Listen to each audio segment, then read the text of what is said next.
गुरुदेव, मेरा प्रश्न ये है कि कुछ लोगों को वाइट स्पॉट या सफ़ेद दाग की बीमारी हो जाती है, तो वो श्री जी के अभिषेक और शांति धारा तो कर सकते हैं, पर साधु संतों को आहार नहीं दे सकते, तो ऐसा क्यों?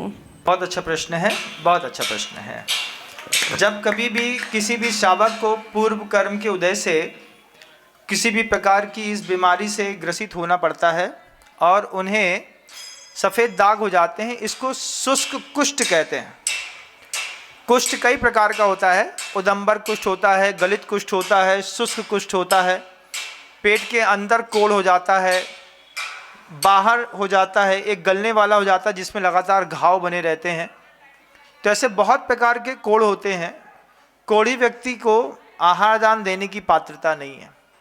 मान लीजिए कोई व्रती है और व्रती प्रतिमाधारी होने के बाद उसको बाद में जीवन में इस तरीके के कोई सफ़ेद दाग इत्यादि हुए, तो आचार्य उसको इस तरीके की अनुमति देते हैं कि सोले के वस्त्र पहन करके कोई अभिषेक कर रहा हो तो उसके हाथ में हाथ लगा ले। समझिएगा इस बात को, है ना।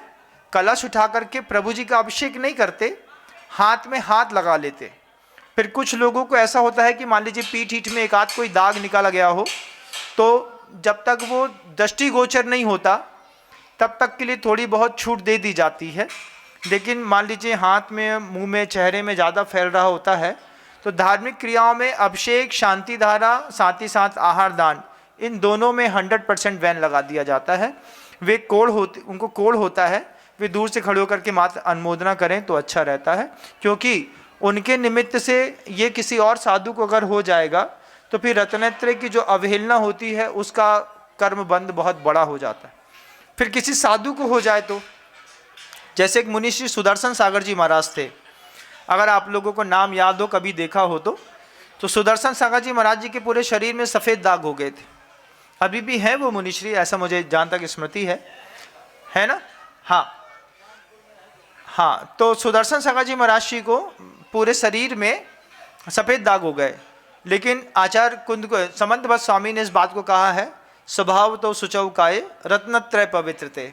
रत्नत्रय से पवित्र होने के कारण उनकी नैसर्गिक बालकवतचर्या में कोई प्रभाव नहीं पड़ता है, लेकिन गृहस्थों को इस तरीके से जब परिस्थितियाँ बनती है तो वे मुनि महाराज जी को दान भी नहीं दे पाते हैं और शांति धारा भी नहीं कर पाते हैं।